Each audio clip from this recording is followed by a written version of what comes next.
Greetings to all Pokemon manga fans. Welcome to the Pokemon Canon podcast, where we will discuss and analyze the Pokemon Manga Series, which chronicles the adventures of Trainer Red as he journeys across the region of Kanto to become a stronger trainer.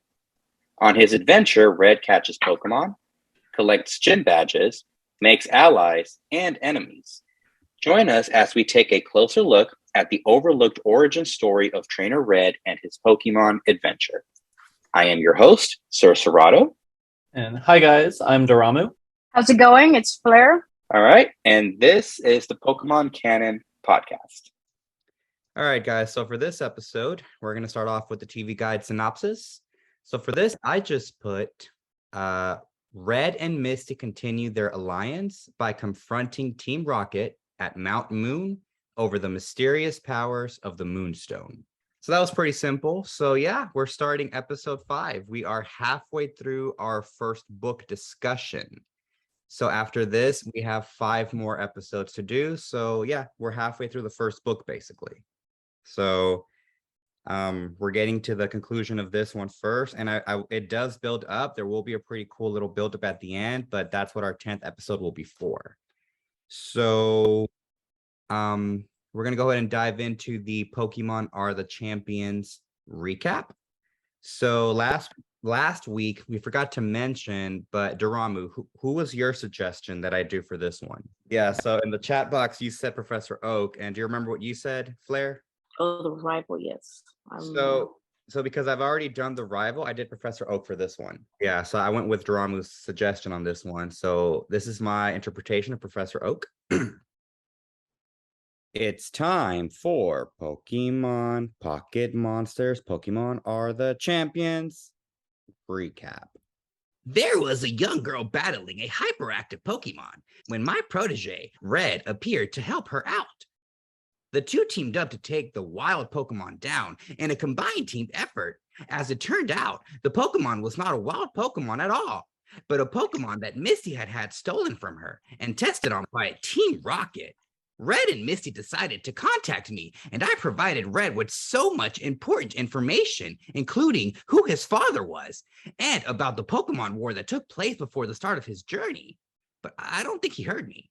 After learning of Team Rocket's mistreatment of Pokemon, Red and Misty decided to head out and stop them on their own. I sure hope they'll be okay. Very good. All right, that was exactly how I would imagine Professor Oak. All right, well, that was my grumpy Professor Oak. So now we're doing the episode walkthrough. And since I won the Who's That Pokemon last week, I will be doing that one this week. All right. So the episode starts off. We are outside of the caverns of Mount Moon, where we see 3 Team Rocket grunts. And it's like they're scouting the area. One of them gets on his, I'm guessing his walkie-talkie. This is probably a pre-cell phone era. He's talking and he's just letting them know that they're about to enter the cave and they're looking for something. And someone on the other end tells them that if anyone tries to interfere, to meet them with extreme force. That kind of like sets the tone of the episode. From there, I would imagine this is where the intro would start, like the cartoon series. And then after that, we dive into the opening scene of the actual episode, where we see Misty, and she's leading the way. Behind her is Red. They're on their way over to Mount Moon. They're very excited to get there because, as we learned in the last episode, they are teaming up to take down Team Rocket. Once they get there, I like this animation of her kind of like shoving Red's head down. To me, it implies that she probably got there first. He probably got there like right behind her. And she freaked out, not wanting to get spotted. So she like shushed him and like shoved his head down. Like, we got to be careful. There's some bad guys there. We glance over to a panel of Team Rocket. And I guess they're just getting ready to do whatever it is that they're going to do. So Red is examining them closely. Then he remembers the letter R on their shirt. He remembers this from the first episode. It's the ones that he bumped into that I had a really hard time with making out the image. So him and Misty are examining them, and they overhear them talking about the Moonstone. So we finally get an introduction to the Moonstone, like a proper introduction. So Red and Misty decide to be a little bit sneaky about it. They crawl behind tall patches of grass, which I like how that's a reference to the video games. Apparently it can hide children too. So then once they're inside the cave is sort of presented as this very dark and shallow area. Inside the cave, we see Red and he's just leading the way. Misty's a little bit scared. We see some Pokemon. We see a Zubat. We see a Geodude. We see a little Diglett down there. And I like this moment because I think this would be the first time that we see an actual hit and move be used in the sense that they're meant to be used, right? Because here we see that he calls out his Pikachu. Now, two things about this. One, he sends out Pikachu, right? Pikachu, he commands him to use Flash. He lights up the tunnel and they're able to get through it. But I also like how Misty asks, is that a Pikachu? And Trainer Red just says, ain't Mickey Mouse. So does like the Disney universe, does that exist in the Pokemon universe? And if so, is their mascot like Rattata? These are the questions that kept me up at night. I guess that would make Psyduck Donald Duck, right? And I guess that would make Growlithe Goofy. I just thought too much into this. So anyways, Pikachu lights up the tunnel. They're able to get through. We see more Pokemon in there. This part kind of like confused me because do you guys see that Diglett looking Pokemon in that panel? Diglett, Which panel? in the panel where we have on the very bottom. No, which page? I'm sorry. Oh, I'm sorry. Page 91. At the very bottom where Diglett is like popping its head up. Diglett is supposed to have one head, and Dugtrio has 3. So what the fuck is that? That one has 2 heads. Which page? Which page? Page 91, when they're inside the tunnel, we see a Zubat. At the beginning? We're on page 91, so it would be the 3rd page. Okay. Oh, you see. Okay, Oh, he has the very 2 bottom. heads. Yeah. So what the fuck is And it? Is that like 2 Diglets? Is it like a? Is it like it might be like a Dugtrio. It could be a Dugtrio, but you know the 3rd head is kind of smaller. Maybe it hadn't all the way popped up. That's what I was thinking. Like maybe it was a Dugtrio that like didn't fully evolve. Because it looks angry. That's probably why that one's angry. Yeah. Oh, that poor little Doug duo. So but then there's also like on page 91 on the first panel right there, there's also what appears to be a Diglett, but it looks upset. And normally the upset one is the Dugtrio. Yeah. So is that one like lost? Is he lost from the from the group? Or is he upset because they like woke it up or something? Yeah. But no, that's what they had to do with that one. So then we jump into the next page. We have Trainer Red. He's walking. He has a Pikachu on his head. I like how normally Ash has him on his shoulder. Red has him on his head. So they bump into a Pokemon. The Pokemon from the other end, we don't see who the Pokemon is. We just see Misty kind of like freaking out about it. In the next panel, they show Red and Misty. They're looking up and we see the half shadow of a Pokemon. We can't really make out who it is, but then it's revealed that it's actually a Rhydon. It's a Rhydon, right? Rhydon's the first one, and it evolves into Rhyhorn, correct? No, Rhyhorn way is around. the first one. Rhyhorn's the first one. Yeah. Okay, so Rhyhorn is the little one with the 4 legs. What happens is that they find out that they are surrounded by Team Rocket members. Team Rocket is looking at them. They are scared, but then that's when Red confronts them and tells them, "You're Team Rocket." The Team Rocket grunt looks at them and says, "You know us, we're flattered." He gives them this really mean smirk. Red tells them that he's about to battle them, so he sends out his Pikachu. Now this one's a little bit unclear. I don't know who challenges who. It just seems that they both say I challenge. I think it is Red. So they start battling. The Team Rocket Grunt leader from this group, he sends his Rhyhorn to attack, and Rhyhorn uses a rock attack, which he calls out.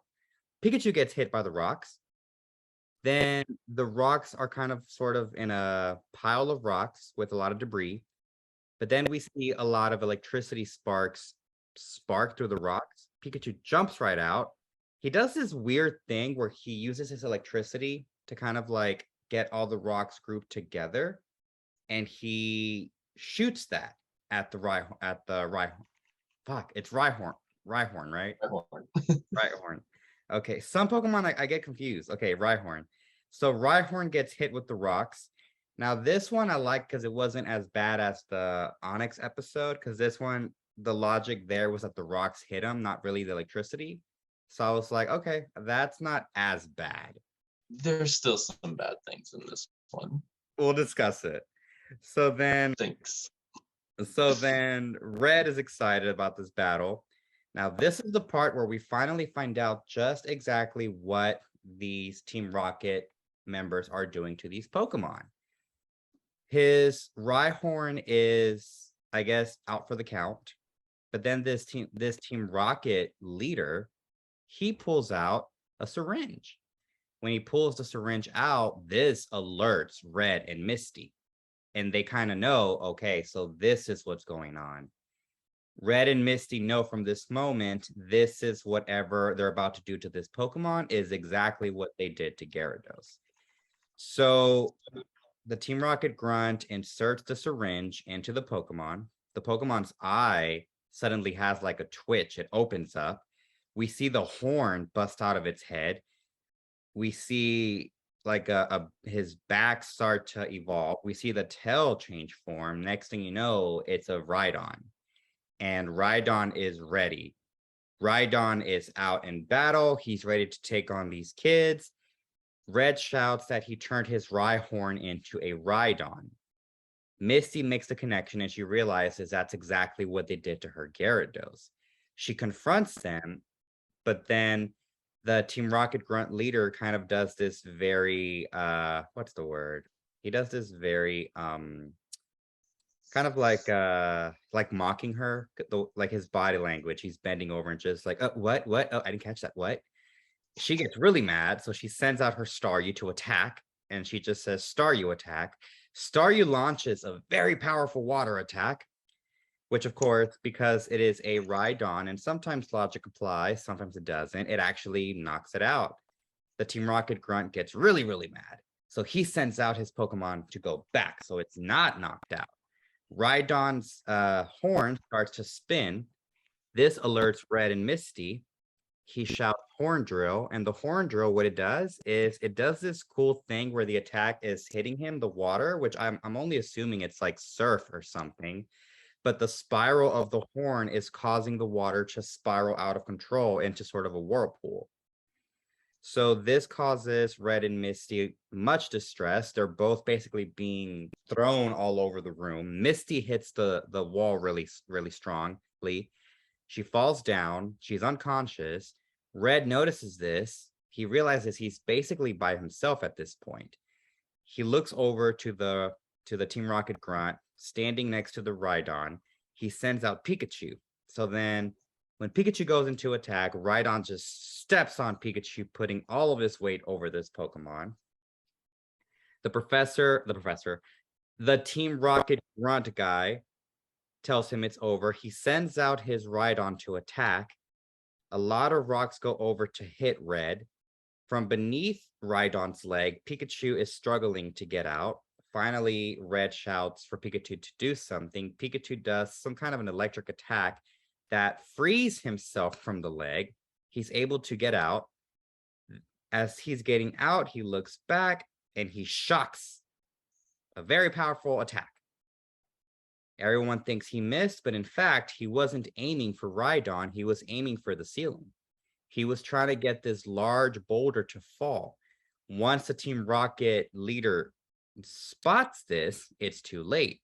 The boulder is already on its way down. As it's falling, all the Team Rocket members, including the leader, are running away. They're scared. They don't want to get hit. Kaboom! It lands on the ground. And next thing you know, there's this giant boulder in between them and the other side of the cave. Because this tells us that Red and Misty were able to lock them on the opposite end and get to safety. Well, this is the kicker. The Team Rocket leader removes his hat, exposing his appearance. So then here we go on to the very next scene. The very next scene is basically the outro of the episode. We have Red and Misty and their Pokemon. We've got Pikachu, Poliwhirl, Staryu. They're exiting Mount Moon. Misty gets mad because she's dirty. How dare Red? How dare he save her and get her dirty? So she punches him in the face. Hiya style. I love how they included the hiya there. They're walking. Red is happy. He's gloating. Misty's like, yeah, whatever. We managed to beat Team Rocket, but we didn't get the Moonstone. This is when Red looks over and he's like, actually, we did. And he reveals to her that when the cave collapsed, he noticed it. He grabbed it and took it. He and Misty are both very excited that he was able to retrieve the Moonstone. They end up running off. Glad that they stopped Team Rocket at the Mount Moon. And this concludes the 5th episode. All right, trainers, strap in. It is now time for chapter analysis. Before we start breaking down the episode, I just want to ask you guys one question. Did you guys catch who the leader of this Team Rocket group was? So that looks like Koga. Okay. Fleur? Looks like who? Koga. Yeah, yeah, it looks like Koga. It is Koga. It is? Okay. That's Koga. Yeah. Remember a few episodes ago, I told you guys, I think it was in the first episode, I told you that they are going to give us some focus to some Team Rocket members. And I was very shocked my first time reading this. And I was excited to see what you guys' reaction was. Yeah, Koga is a Team Rocket leader in this one. So it's not just Giovanni. So is that actually like confirmed, like in a couple panels, they actually say his name, or we just see this and Somebody that looks like him. yeah. Oh no, he returns. Oh no, but like, do they actually say Koga, or is it always just Team Rocket member? What do you mean? Does anybody ever actually say his name? Yes, yeah. Oh yeah, they do. They confirm. Okay. Yeah, they confirm his name. This is not his first. He is not on the island. Okay. He definitely does return. Remember that term, the island, in the first. Yeah. Yeah. So no, he is not on the island. This is his first appearance. What I like about this is that they waited till the very end to confirm to the readers who he is. Now, if this is your first time reading this, not knowing about Pokemon, this probably went right over your head. Someone like us, who's watched the cartoon and has played all the video games, when we saw that, we knew right away who that was. We knew, oh, okay, that's Koga. So that was not a very shocking thing for us as far as like later down the line, but from this moment, it was pretty clear who this was. So I just want to know, what did you guys think about that being Koga in the series? Yeah, you know me, I live in absolutes. So if I didn't hear that it's Koga, I thought the anime or the way it was drawn, I was like, oh, cool, that looks like Koga. And that's where my brain stopped. And it wouldn't be until I actually read someone say Koga that I would have put together that that's actually Koga. Okay. What about you, Fleur? Yeah, so I kind of left it at that. Kind of the same thing. I mean, if you think about it, right? This being so early on, when they do a certain sketch, they're gonna base off a lot of things off of that one sketch, you know? Yeah. So at first I was like, is it? Could it be? And I was like, well, if it is, and maybe Koga is the one that they came up with afterwards from this one character instead of, vice versa. So that was my train of thought. But Yeah. I would agree with Daramu unless I heard someone say, "Oh, that's Koga," then I wouldn't have automatically thought, "Oh, 100% it's Koga." The first time I actually read the manga books, I didn't catch that was Koga right away. It wasn't until like his next appearance where he references this incident. I was like, "Oh shit, that was Koga." But at least for the podcast, I wanted to make sure that I addressed that this early. Yeah, that's Koga, you guys. So I mean, you kind of already know that Giovanni is a member of Team Rocket, but so is Koga. So yeah, it's a little darker in this one. How we have that theme of like a dark element. For this one, the dark element would be that Giovanni is not the only Team Rocket gym leader. It's a little scary to think about that some Team Rocket members in this universe are actually also part of the of Team Rocket, which we'll probably get into that with politics, because to me that's very political. People of power are really like antagonists, but people don't realize it. So I like that parallel. What notes did you guys have for this episodes? So I guess for myself, starting off, like just kind of thinking about like the power creep of it all again. So like the Rhyhorn, I'm happy that they used a Rhyhorn because Rhyhorn is one of my favorites, Rhyhorn and Rhydon.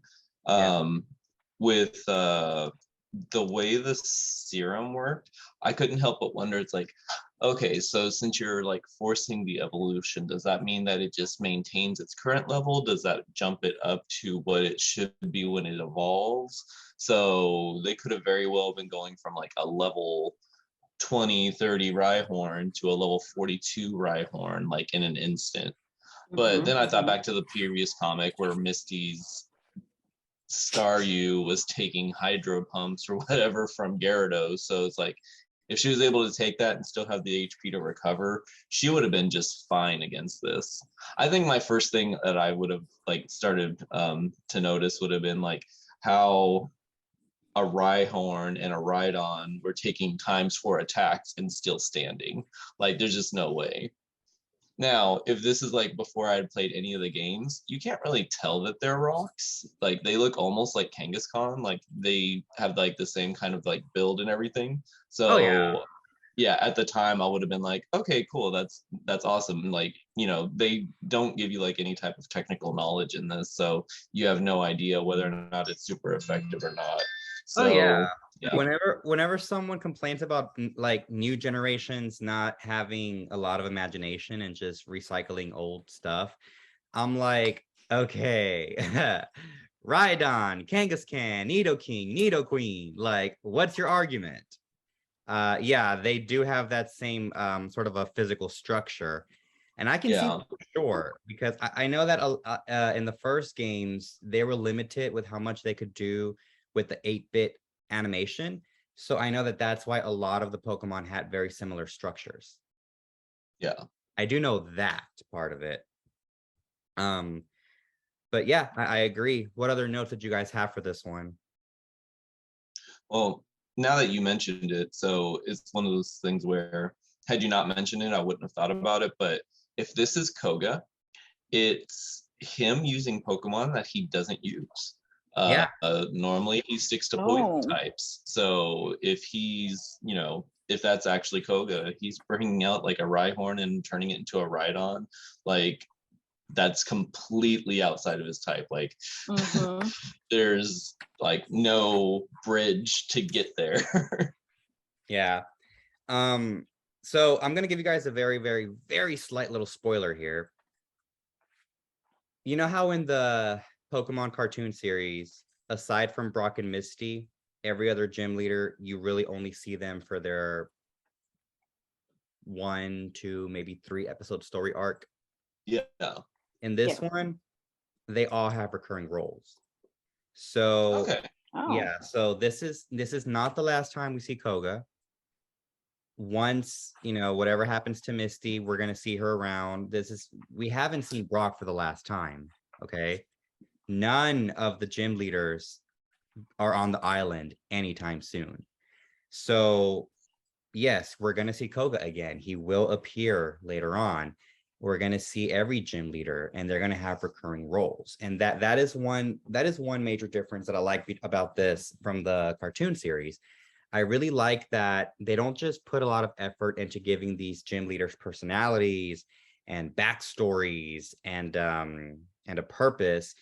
No, they actually use them for more than just a handful of episodes. So Okay. especially like with this one being a Team Rocket member, just think about how, like, what's to come. We're getting into some pretty good storylines. So we're finally entering that part where it's like, okay, now we're getting a little bit to story centric. What other notes did you guys have for this one? Did you have anything for this one, Fleur? I will say this from the previous episodes that we've seen and stuff like that, and we've gone over. I would say that this is actually not one of my favorites. Really? Yes, really. There's certain points where I'm like, oh, okay, yes, I like this and I like that, but it's not one of the ones that, I don't know. I just feel like there was just something about it. I just didn't like it. Like, it's not that I didn't like it. It's just that it wasn't so entertaining for me. See, and this is one of my favorite ones that we've done. I thought there was so much going on in this one. It was really? the Well, Zubat, wasn't it? Huh? It was the Zubat, wasn't it? It's kind of a trigger for most people. Exactly. As you see a Zubat, you're like, no. Okay, so like the beginning of it. Yeah. So like the beginning of it, when they're outside of the cave, yada, and they first go into the cave. Okay, that's like, oh, to me, like they didn't really catch my attention. But once the battle started with the Rhyhorn, and it brought me into Rhydon, stuff like that, and Staryu coming in and all that good stuff, till about the part where let's see, was pretty much the battle itself, right? When they're just coming out of the cage afterwards. Yeah. Then I was like, oh, okay, that was pretty good. So it's more like the action scene was great, but the end of it was like, oh, okay. And the beginning was like, oh, it's like when it reminded me of like when a movie is trying to get to that build up, but it never pays off. That's what it reminded.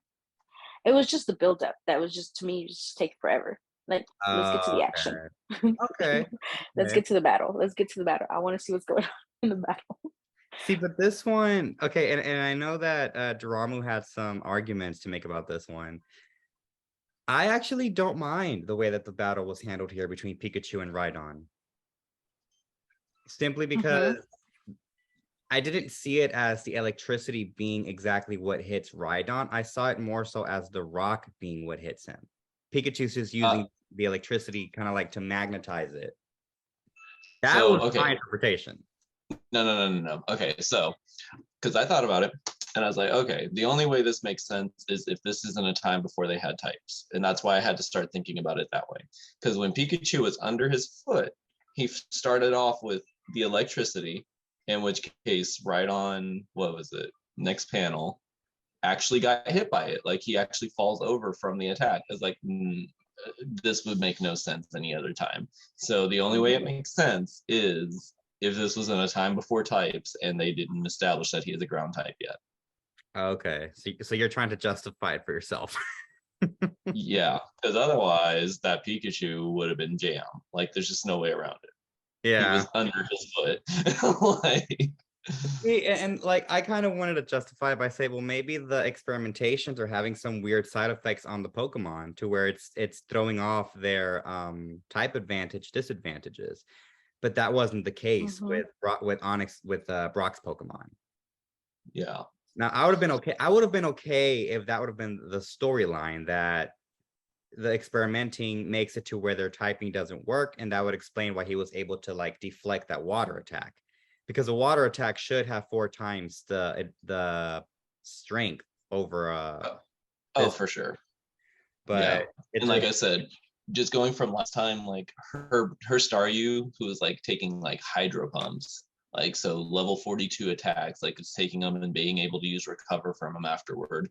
Even if this Rhyhorn and Rhydon were level 42, if the serum jumps you up to that level, there's just no way that it would have lived from one water attack. It could have been water gun and that thing still would have died. It has no special defense. It's a it times would have been 4 bubble beam. weakness. Could have been bubble Yeah, beam. Could have been splash. like you literally could have spit wrong and that thing was going to go down, and it was just fine. So I do think it's kind of cool how they did like the little horn thing as like a little plot armor device, but yeah, no, if it took even one attack it should have been down. I mean, I did like I guess I did, yeah, it didn't bother me as much because I did like the animation. I like that the idea of like the horn causing this awesome water tornado, something that would never happen in the video games, but Yeah, in a live world, it's more than possible. So I did like that aspect of it. And also the horn, I don't see the horn as being a rock. I see it as being more of like a bone, if anything. So that's why I'm like, okay, so that's not too bad. But other than that, I do agree with that. well, okay. And that brings me to my last thing. This has to be in a time before types and everything, because like I think even in Rhyhorn and Rhydon, or I think it's in Rhydon's Pokedex information, they mentioned that his horn is used as a lightning rod. So They do. yeah. And so I'm just like, even if you know that this Pokemon doesn't have lightning rod, which it can learn in the game in later generations, like the Pokedex actually says it's used as a lightning rod. So Pikachu like being able to like shock its foot is like, it wouldn't matter because it would have been used as a conductor. It would have just been attracted to that rod.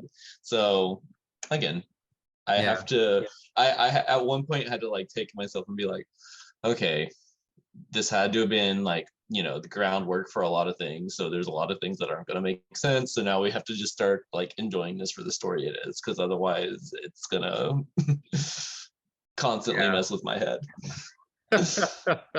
Your poor heart. Okay, and Ash, being like the great trainer that he is, obviously still has his Poliwhirl with him. Where the fuck was this motherfucker? I mean, we do see he has a Poliwhirl. Bulbasaur, he has a Poliwhirl, he has like all these ones that could have like easily fixed this situation, and he's like, all right, Pikachu, let's go. I'm like, oh god. The funny thing is, we do see Poliwhirl, but he's never actually used in the freaking episode. He's used at the very end when they're exiting the cave. Yeah. So like, we can't convey enough exhaustion. Use that one with the swirl on his stomach. I know, yeah.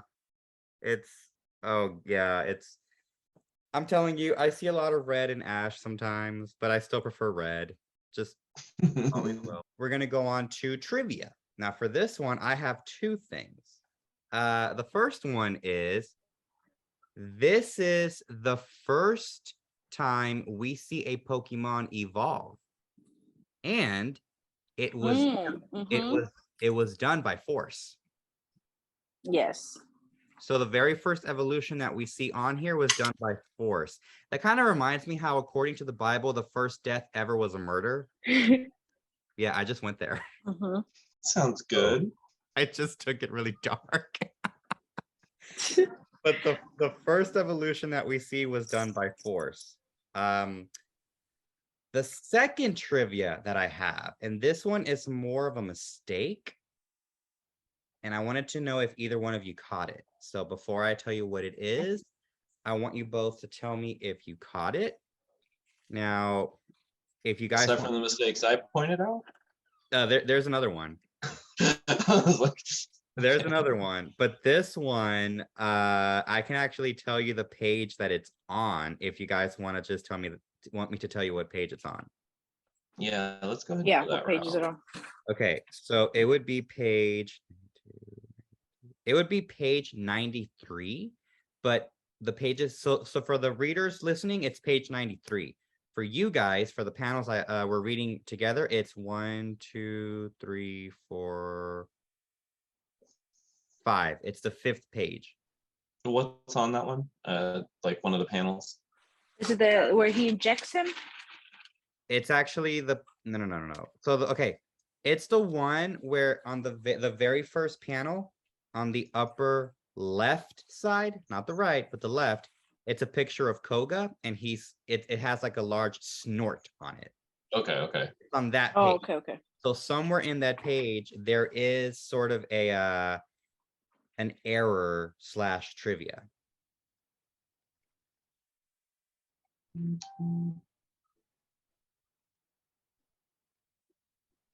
It's kind of an error. It's more so trivia, somewhere in the middle.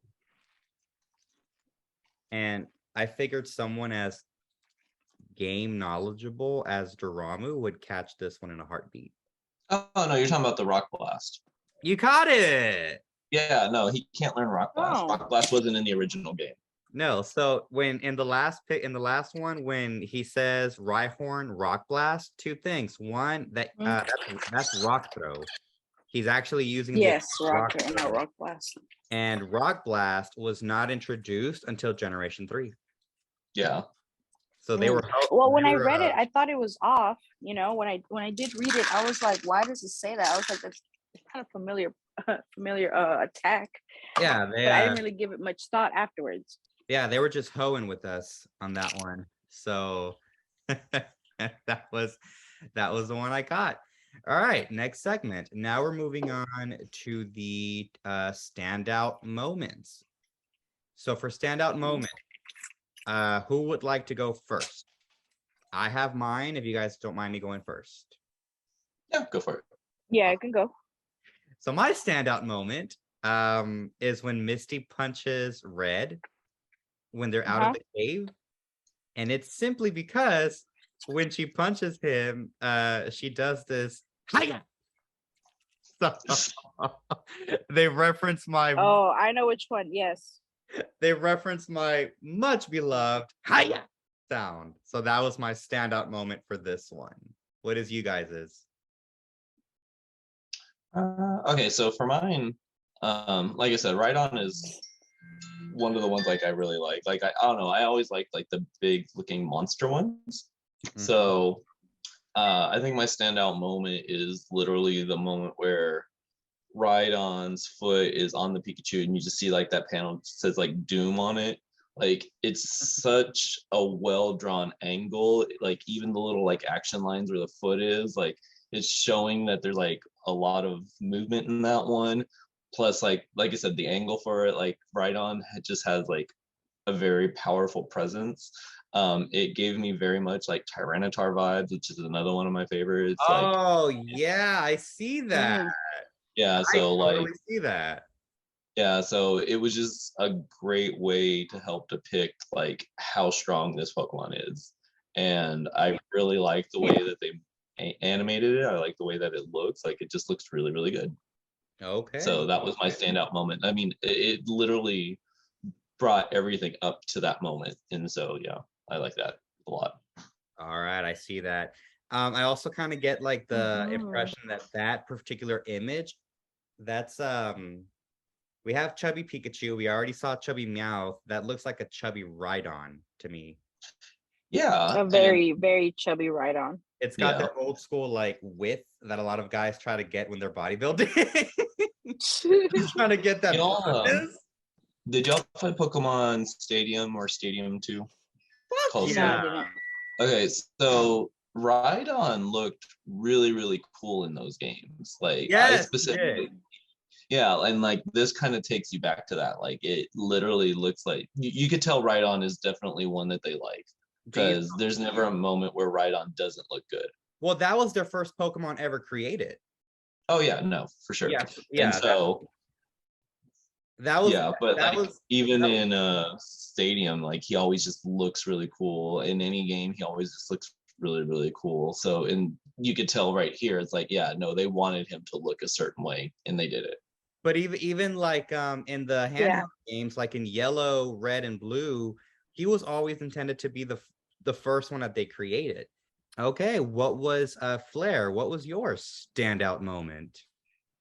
Okay, so my standout moment, and I'm just in certain situations, and in this, in the manga, I really am a big fan of Pikachu. Normally, I'm not, just due to the fact that I feel like everybody is a Pikachu fan, mostly because, well, that's the only one I know, right? So I'm not saying that I hate Pikachu. I don't. I love Pikachu, but in this episode, I really, really liked it. I liked him, Pikachu, just due to the fact that, it's like this little itty bitty ass mouse, taking on this giant, pretty much like a dinosaur looking thing that's like 100 times its size. So one of my favorite parts is probably on page 100.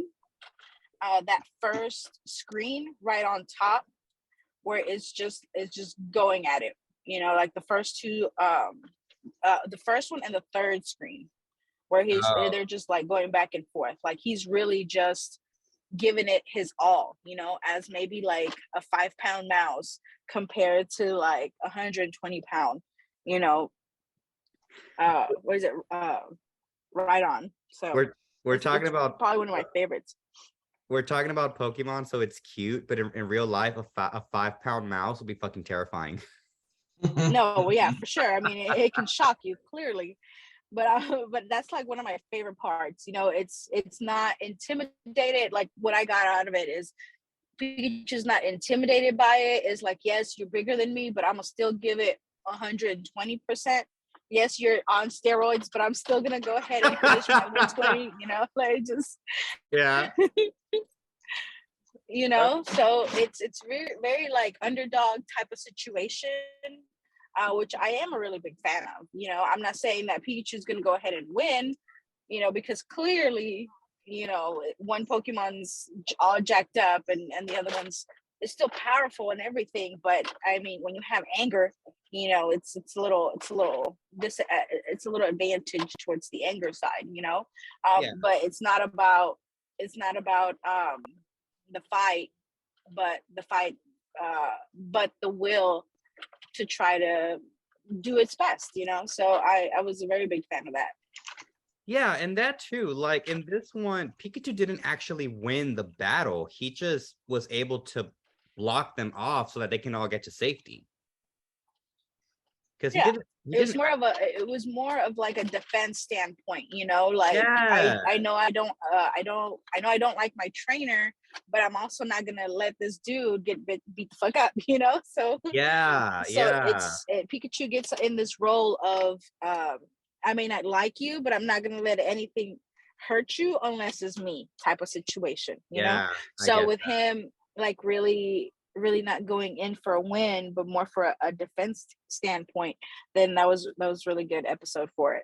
I think that's what really captured my attention when it came to like the fight scene instead of from like the beginning and the end, is because of that. Okay, yeah, no, I see that. That is a pretty cool image of him escaping the bottom of it. So yeah. Mm-hmm. All right, so I don't know if you guys remember this, but we got an email, a message a few weeks back. It was, I think it was, I forgot their name, Killian, I think. They said that I guess they wanted to see, or they mentioned that everyone who reviews this always mentions, quote unquote, that scene. And I told you guys that moving forward, I was going to, at the end of every episode, I was going to ask you if you guys think that scene was in this chapter. No. Now, that scene is a very popular scene that everyone who's read the books always talks about. So my question to you guys is, Daramu, I'm gonna go with you first. Do you think that Kinnian's that scene was in this chapter? Absolutely not. So we're not there yet, according to you. No, we're not. Okay. Fleur, do you think that scene was in this chapter?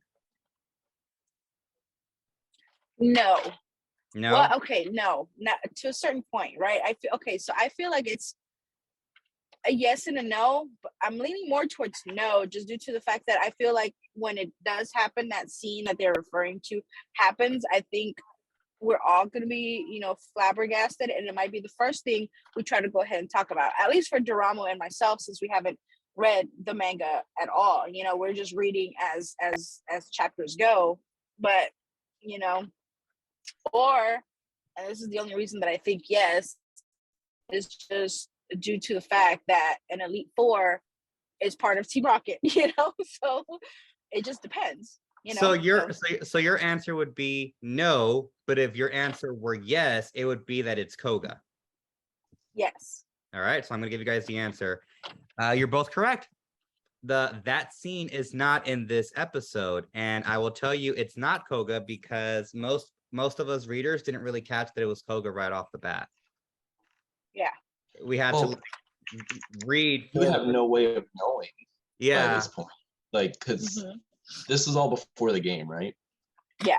This was created during the game. Yeah. During the game. Yeah. Okay. So we weren't really familiar with Koga himself. No. So, Killian, if you're listening, see, we're not there yet. So once we get there, we're gonna get that raw reaction. Wait. Don't worry. We'll be right back. We just need a short break. But while you're waiting, don't forget to look us up on social media.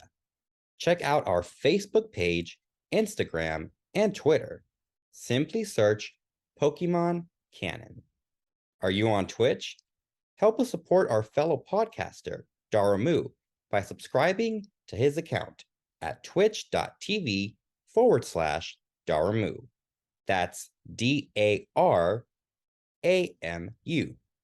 We appreciate all of our listeners, and audience feedback is always welcomed. Now, back to the show. All right, so before we move on to the next portion, I actually had a question for one of our podcasters, Daramu. So you keep referencing that Rhydon is one of your favorite Pokemon. Now, in the past, we've actually established that my favorite Pokemon is, Pikachu. We've also established that Fleur's favorite Pokemon is Dratini. What is your favorite? It rhymes with martini. Ever seen a Dratini and a martini? What is your favorite Pokemon, Daramu, from Generation 1? This one. So. Oh, your earring? And my shirt. Your shirt. This one. It's like, and the thing of things hanging behind me. This one. It's Gengar. For anyone that follows Daramu on Gengar, it's pretty. Anyone that follows Daramu on TikTok, it's pretty obvious that he loves Gengar. My TikTok, my Instagram, my Facebook. I don't really try and hide it. Look, I got another one right here. Yeah. Like, I've got this cute little pen. We don't even try and hide it anymore. Tell us a little bit about that. Tell us about your fondness and your love for Gengar, and just kind of like what about him you love and everything. So Gengar was my first Pokemon. Before the game even came out, my mom, she worked at Kmart, and they had like these little figurines of Pokemon. Oh my gosh, you're really showing our age with the Kmart thing. I know, right? So my mom, she found this one that had Meowth and a Gengar in it. So she bought it for me, brought it home, and I really, really liked Gengar. I actually still have it. But yeah, like it was the first one that I actually got. So once I got the game, I found out where to find them. Like I stayed up until I actually went like found them. Like I was on a mission to get to Lavender Town my first time I played this, because I was like, oh no, because like the box actually said that he was like a ghost type, and I was like, oh well, ghosts are obviously going to be in the cemetery, and I heard there's a cemetery, like I think in Cerulean City they tell you about Lavender Town. So I was like, yeah, no, let me go ahead and head over there. So no, I was beelining it to Cerulean City or to Lavender Town. Damn, so no, and then I've had a Gengar with me in every single game I possibly can since I've been playing. Like, yeah. And see, the good thing is that Gengar is like such a beloved fan favorite that is a Pokemon that was not intended to be so popular, but it has a fucking following. Like people love Gengar. So you know how like a lot of people will talk about Charizard and like, oh my gosh, it's another game with Charizard, blah blah blah blah blah. Yeah. And it's like no one ever mentions Gengar. We're all like very hush hush about it. It's like, oh cool, Gengar's in that game. I guess I could try him again. Like, oh, he got a mega. That's cool. We're trying to stay really, really humble about it because we don't want Game Freak to take him out of games. So, I oh, can that see that. that white shiny. That's pretty rad, guys. Good job. That A+ design. I do like Gengar. You know, because when I played Pokemon Yellow, there were I forgot my cup. That's cute. That's adorable. You and I both have that same coffee mug with the Gengar on it. Yeah. When I played Pokemon Yellow, and this was like recently, when I played Yellow like 5 years ago, I had certain Pokemon that I leveled up all the way to 100, and I played like Yellow along with Red to get me the TMs that I needed. So I have those Pokemon stored on my Pokemon Stadium, and Gengar is one of them. And Gengar is useful in that game. Like I love Gengar because it has a large variety of attacks. So I get it. And my nephew loves Gengar. Like he knows some Pokemon, he knows Gengar, and that's the one that he like always asks about. So I was thinking of getting him the PokemonCenter.com. They have this cute Gengar backpack where you can like fit in candy. Which one? It's very small. It's a very small one. Okay.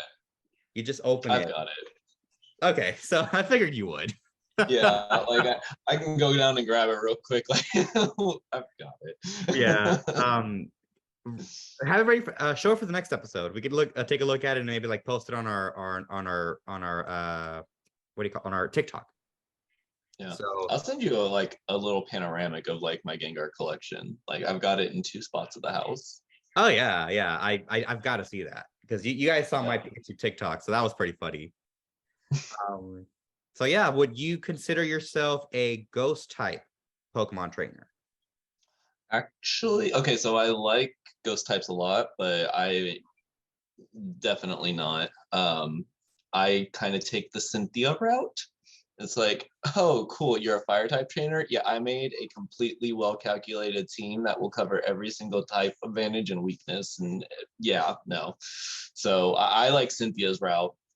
That bitch don't play. If you were a gym leader, like if I was a gym leader, if I were a gym leader, I would still go Cynthia's route. But like she doesn't have a type. She literally was like, these are the best ones in this region.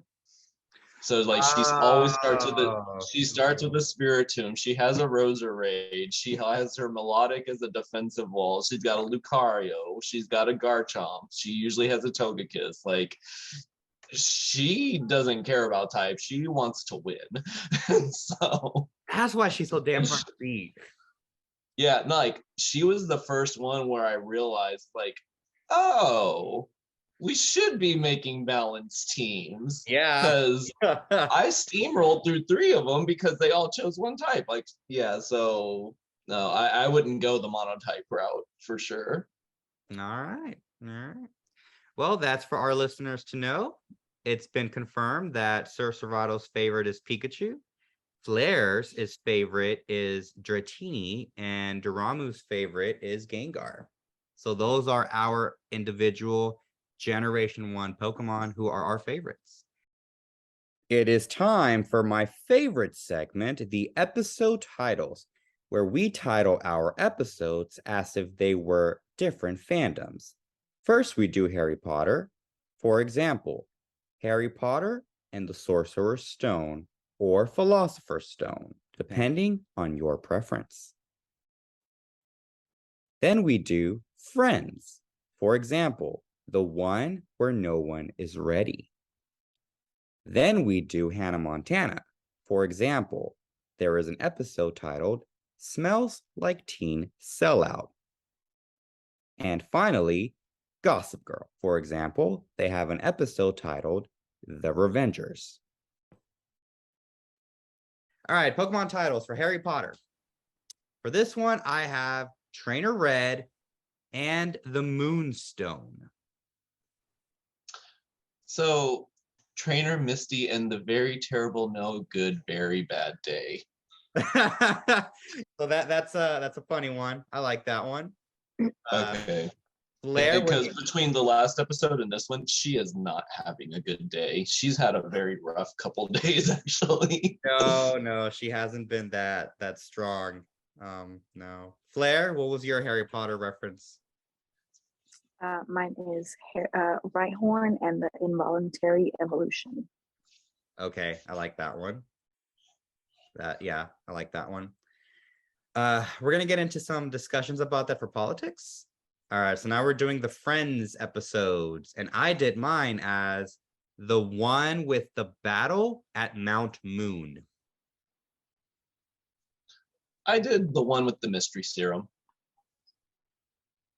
Okay, very Captain America. I did the one with the little mouse that could. The little mouse that could. Which one though, Mickey Mouse or Pikachu?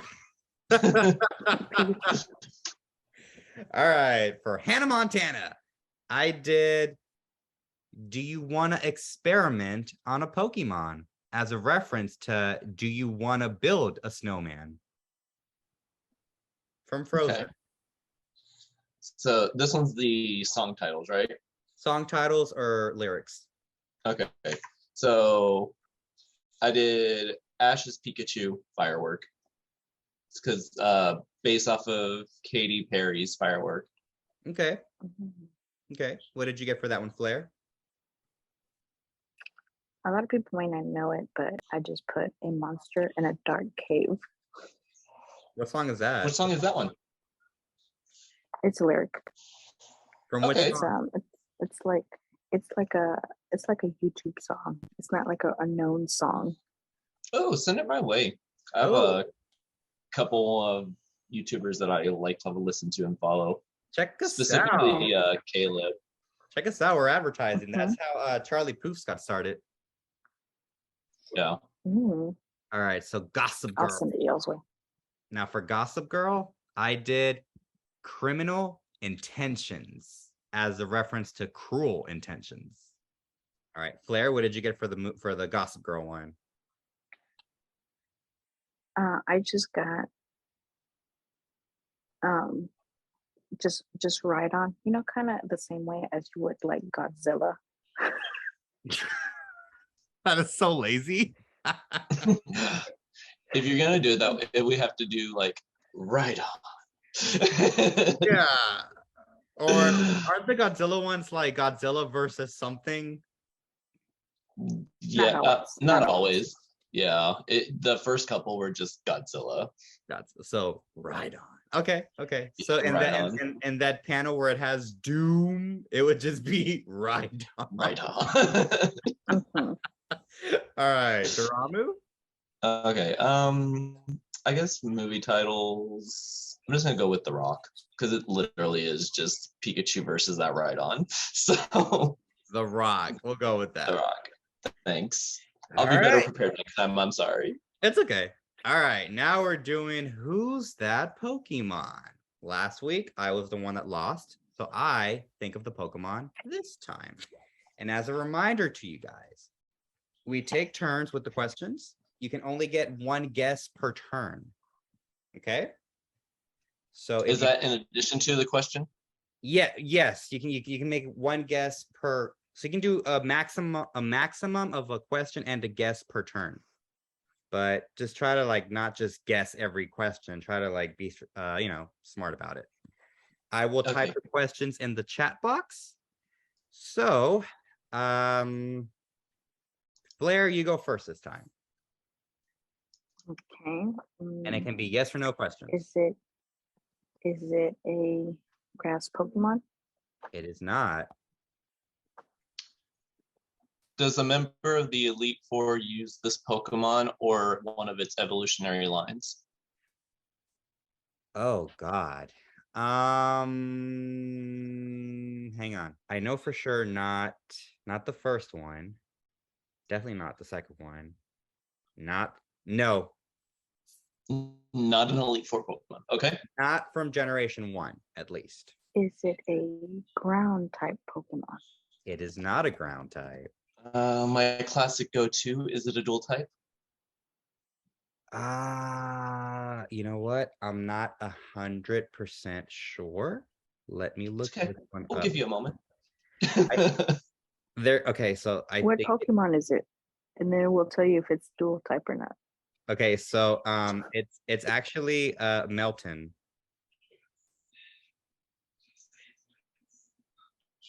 Melton. Melton? I'm kidding. We're only doing Gen 1 Pokemon. So I was ha! like, Oh, question mark. Let me look at the bug type. Oh, okay, yeah, it is dual type. See, I wasn't sure, but yeah, it is a dual type. Okay. So it is a dual type. mhm.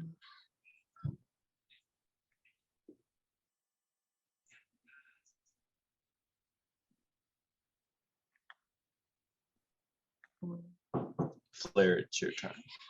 Yeah, I'm trying to think of a good question. Is it a psychic Pokemon? It is not a psychic Pokemon. Is it super effective against Erica? Yes. Yes, it is. Remember, guys, whoever loses has to do the walkthrough next episode. All right, let me just reiterate the questions we have, okay? It is not a grass type. It is not a Pokemon an Elite Four member from Gen 1 uses. It is not a ground type. It is a dual type. It is not psychic, but it is effective against Erica, which we know uses grass Pokemon. Oh, I'm scared.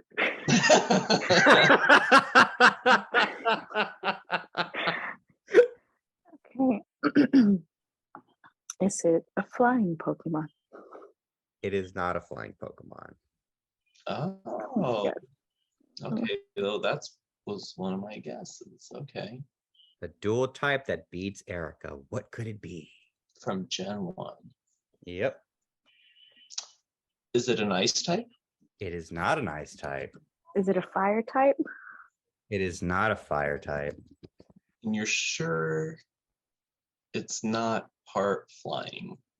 I am sure it's not part flying. Okay. I'm just making sure. Is it Pinsir? It is not Pinsir. Do you want to use it as a question or just a guess? Oh, that was a guess. Is it a bug type? It is a bug type. Yeah, I figured as much. Oh, All right, guys, you guys are at 10 questions, okay? I'm going to read them again. I'm going to tell you the notes. It is not a grass type. Elite Four members do not have it. It is not a ground type. It is not a psychic type. It is not a flying type. It is not an ice type. It is not a fire type. It is a dual type. It is strong against Erica, and one of the typings is a bug type. You're halfway there. 10 more questions. is it a parasect? Which one's Parasect? It is not a Parasect. No, it is not. The crab-looking thing. Yeah. Damn it. So what is your okay? So that's your guess. What is your actual Okay, question? so that's my guess. My actual question: does it have just one evolution? No. Oh my god! I think I know what it is. Oh my god! Well, you use up your guess, so it's Daramu's turn. I know. Is it Beedrill? It is not Beedrill. What is your guess? Your question? Is the other type poison? Yes. Is it Executor? No, it is not Executor. What is your question? Is it owned by a gym leader specifically? The gym leader. Not in Kanto is not. Oh, I chose a good one this time. Yay! Is it Venomoth? It is not Venomoth. What is your question? Is it an evolved Pokemon? Yes, this one is. Is it a Vileplume? It is not a Bioplume. What is your question? Damn it! Was it featured in this episode? It was not. Hang on. Okay, we're at 15 questions. So I'm gonna do another recap. Here are the ones that are no's. It is not a grass, None of the Elite Fours from this region have it. It is not a ground type. It is not psychic. It is not flying. It is not ice. It is not fire. It does not have one evolution. No gym leader has it. And it was not in this episode. However, it is a dual type. It can beat Erica. One of the dual typings is a bug type. The other dual typing is a poison type. And it is an evolved Pokemon. So we've got 5 more questions. Is it Kakuna? You got it. Yeah, it's Kakuna. You know what that means, right, Fleur? Hi. You're doing the recap next week. Yeah, it was Kakuna. Hate the recaps. It was Kakuna. It was Kakuna. Yep, Kakuna. So because you are the winner, Daramu, you and I get to make suggestions as to which character Fleur should do the recap for next week. So 100% right on. You want her to do it as Rhydon? Yeah, because I could just see it as like, I was winning this shit. I was on top. Then out of nowhere. Okay. I don't know. I just like giving the Pokemon sassy voices. So I just see like this Karen Rhydon's like, I had this. I don't understand. Like, Karen Rhydon. All right. So my suggestion is going to be to do it as Koga. I've never really heard him speak, so. Huh? Just smoke a pack of cigarettes beforehand. You'll be fine. Yeah, Koga's very like, you stupid twerps, kind of like that. So Very raspy. yeah. So it's your decision whether you want to do Koga or whether you want to do a Rhydon or Rhyhorn, whichever you want to do. So those are our suggestions for the recap next week. Episode rating, where we give our episodes a score of 1 to 5. We take into consideration the plot, the script, the character development, the obstacle of the episode, and overall quality. A scale of 1 to 5. Now, this one, I felt the plot was good. I think the script was good. I think the character development was pretty good. The obstacle was great, and the quality I really enjoyed. So I'm going to give this one a 4.5 flash attacks, because Pikachu lit up the room. I'll give mine a 4. 4 volts. 4 volts. Okay. I'd give it 4 horn drills. Yeah, like compared to some of the other ones, like I don't know why, but like the panels in this one are just very animated. Yeah. Like, and specifically the horn drill ones, like when he's, deflecting the water attacks, getting it spun up, like everything is just very well animated in this one, and I just love it. Like everything just, you can tell that there's a force with everything that you see, so it's really, really cool. Yeah, I honestly, I'd give it 4 horn drills. Out of all the ones we've done, I just thought that this one was, in my opinion, the most action-packed one that we've done.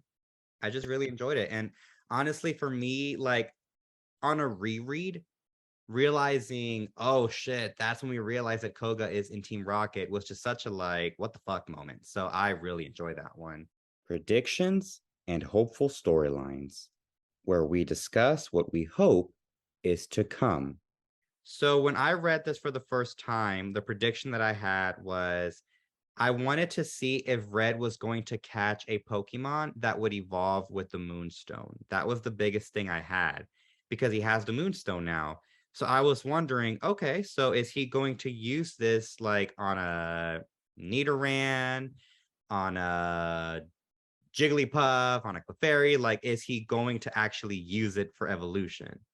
Or are they just going to do what they did with the GS ball? That was my biggest thing for that one. What is you guys' predictions for this one? So mine, just because I have no faith in humanity, I didn't go that route at all. It's like, I don't think he's going to do anything with this Moonstone. So I'm just expecting him to get right back on his journey and try and get to Cerulean City, so that way he can he could fight the next gym leader. That's my prediction. Okay. Fleur, what predictions or hopeful storylines do you have? I think that as depicted, he is kind of like a wanderer mind type of person, a wandering mind kind of person. So I feel like yes, he has the moonstone now, and instead of using it, he's more than likely going to just lose it. Okay, you guys have a lot of hope in him. All right, so now I sent you guys both an image to the group chat, and this has a clue as to what happens in the next episode. So based on this image, what do you guys think will happen? Gym battle. It's a little misty. Can I get the image?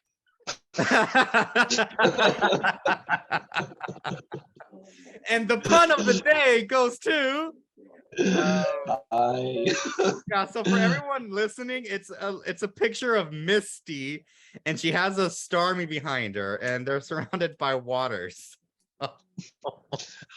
I'm pretty sure I know what happens next battle. What is it going to be? What is you guys' prediction based on that? Gym battle. A gym battle.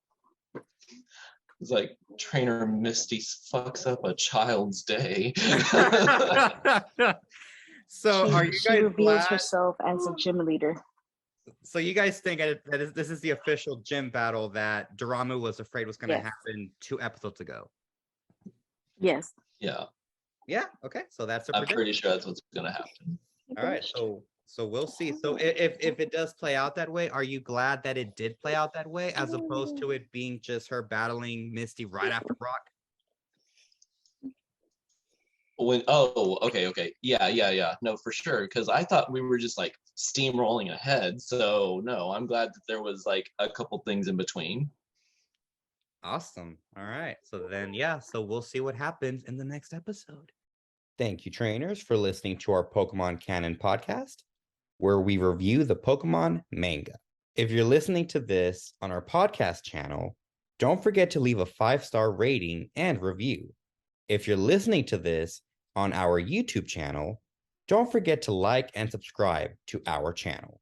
Help Pokemon Canon grow and reach a wider audience. We appreciate all your support. This has been your host, Sir Serrato. Hi, Daramu. And of course is Fleur. Thank you to all of our listeners. Bye. Bye. Bye.